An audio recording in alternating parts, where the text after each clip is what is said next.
ఈరోజు కథ బలి కోరిన గంట. పూర్వం ఒకప్పుడు చీనా దేశాన్ని యంగ్లో అనే చక్రవర్తి పాలిస్తూ ఉండేవాడు. ఆయన పరిపాలనలో పెకింగ్ ముఖ్య పట్టణంగా ఉండేది. పెకింగ్లో పెద్ద పెద్ద భవనాలెన్నో వెలిశాయి. ఈ భవనాలకు తోడు ఒక అపురూపమైన గంట స్తంభం కట్టించాలని యంగ్లో ఉద్దేశం. ఎంత ఖర్చు అయినా సరే తన సంకల్పం నెరవేరాలని ఆయన నిశ్చయించుకున్నాడు. ఒక గొప్ప స్తంభం కట్టి అందులో ఒక పెద్ద గంట అమర్చాలి. ఇది ప్రపంచంలోని ఇతర దేశాల గంటలన్నిటికంటే పెద్దది, నాణ్యమైంది అయి ఉండాలి. ఈ గంట మోగిస్తే కంగుమని దాని ధ్వని పట్టణమంతటికీ స్పష్టంగా వినిపించాలి. ఇటువంటి గంట తయారు చేయగల పనివారిని ప్రపంచంలో ఏ మూల ఉన్నా సరే, ఎంత ధనం ఖర్చైనా సరే రప్పించండి అని చక్రవర్తి ఆజ్ఞాపించాడు. చక్రవర్తి ఆజ్ఞ ప్రకారం దేశమంతటా చాటింపు వేయించారు. గంట తయారు చేయడానికి కువాన్యో అనే అతను వచ్చాడు. కువాన్యూ చీనా దేశమంతటికి పేరొందిన కమ్మరి. అతని పేరు ప్రఖ్యాతులు ప్రపంచమంతటా అల్లుకుపోయాయి. ఈ పని నెరవేర్చడానికి కువాన్యూ వంటి నిపుణుడు దొరికినందుకు చక్రవర్తి కూడా ఎంతో సంతోషించాడు.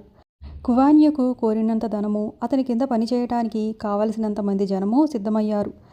తన అనుభవాన్నంతటిని వినియోగించి అనేక శాస్త్ర గ్రంథాలు తిరగేసి కువాన్యూ రకరకాల లోహాలు మిశ్రమం చేశాడు. వాటిని కరిగించి ఒక మూసలో పోస్తాడు అనగా చక్రవర్తి, ఆయన పరివారము చూడటానికి వచ్చారు. కానీ దురదృష్టం కొద్దీ సలసలా కాగుతున్న లోహం పోయడంతోటే మూస టపీమని బద్దలైపోయింది.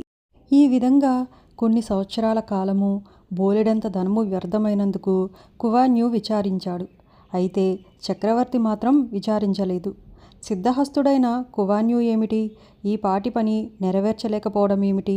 ఇది ఏదో పొరపాటు జరిగి ఉంటుంది, కానీ అతని అసమర్థత ఎంతమాత్రం కాదు అనుకుని కువాన్యూను మళ్ళీ ప్రయత్నించమన్నాడు. అతనికి ఏ విషయంలోనూ లోటు రాకుండా కోరినంత ధనము, సిబ్బంది ఎల్లప్పుడూ సిద్ధంగా ఉండే ఏర్పాటు చేయించాడు చక్రవర్తి. కువాన్యూ ధైర్యం తెచ్చుకుని అనేక సంవత్సరాల పాటు మళ్ళీ ప్రయత్నించాడు. ఈసారి కూడా మూసలో లోహం పోసే సమయానికి చక్రవర్తి పరివారము ఎంతోమంది జనం చూడటానికి వచ్చారు. ఇప్పుడు మూస బద్దలైపోలేదు, కానీ గంట మాత్రం తూట్లు పడి ఒక తేనెపట్టులాగా తయారయ్యింది.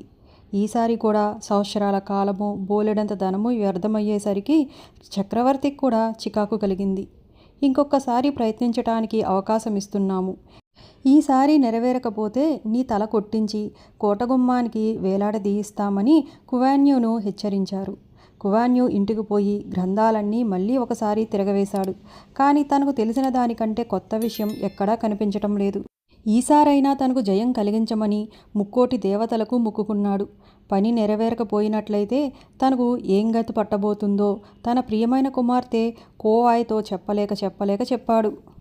కోవాయ్ అందాల భరిణి. తండ్రిపైన ఆమెకు అమిత భక్తి. అందుచేత తండ్రి చెప్పిన మాటలు విన్న వెంటనే కోవాయ్ కొండలలో ఉండే సాధువు వద్దకు వెళ్ళి సంగతి సందర్భాలన్నీ చెప్పింది. అప్పుడు సాధువు ఆమెపై జాలి తలిచి, అమ్మాయి, మీ నాన్న తయారు చేసే గంటకు లోహపు పాళ్ళు అన్నీ సరిగానే ఉన్నాయి.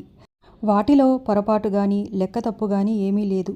అయితే ఇటువంటి ఘనకార్యం చేసేటప్పుడు బలి ఇవ్వకపోతే పని జరగదు. ఇప్పుడు ఈ గంటకు ఒక కన్య రక్తం కలిసినట్లయితే మరే ప్రయత్నమూ అక్కర్లేకుండానే సరిగ్గా వస్తుందని శాస్త్రాలు చెబుతున్నాయి అని సలహా ఇచ్చాడు. కోవాయ్ ఉత్సాహంగా ఇంటికి వచ్చి, నాన్న, నీవెంతమాత్రమూ విచారించవద్దు. ఈసారి ప్రయత్నించు. తప్పకుండా గంట చక్కగా వస్తుంది. నీకు మాట మాణిక్యము రెండూ దక్కుతాయి. కీర్తి వస్తుంది. నీ ప్రజ్ఞకు రాజు సంతోషిస్తాడు అని ధైర్యం చెప్పింది. కోవాయ్ ఇంత ధైర్యంగా ఎలా చెప్పగలుగుతుందో పాపం తండ్రికి ఏమీ తెలియదు. ఆమె సాధువు వద్దకు వెళ్ళటం కానీ ఆయన సలహా పొందటం కానీ కువాన్యూకు తెలియదు. అయినా కూతురు మాటపై నుండే నమ్మకం చేత ఆమె చెప్పినట్లుగా కువాన్యూ మూడవసారి ప్రయత్నించాడు. మళ్ళీ కొన్ని సంవత్సరాల పాటు శ్రమ చేయగా పని పూర్తి అయ్యింది. కువాన్యూ ఇక లోహం మూసలో పోత పోస్తాడు అనగా చక్రవర్తితో పాటు ఊరంతా వచ్చారు. లోహం కరిగించి కువాన్యూ మూసలో పోస్తూ ఉండగా జనంలో పెద్ద గోల మొదలయ్యింది.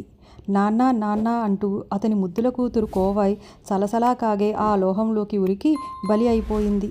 ఇలా ఆమె నిప్పుల్లోకి ఉరకటానికి కారణం ఏమై ఉంటుందో ఎవ్వరూ ఊహించలేకపోయారు. కూతురిని రక్షించుకుందామని కువాన్యూ సాయశక్తులా ప్రయత్నించాడు.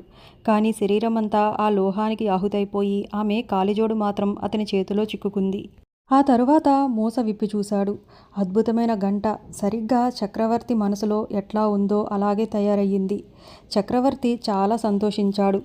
ఆయన అనుకున్న ప్రకారం బ్రహ్మాండమైన ఘంట స్తంభం కూడా కట్టించాడు. ఆయన అనుకున్న కోరిక నెరవేరింది.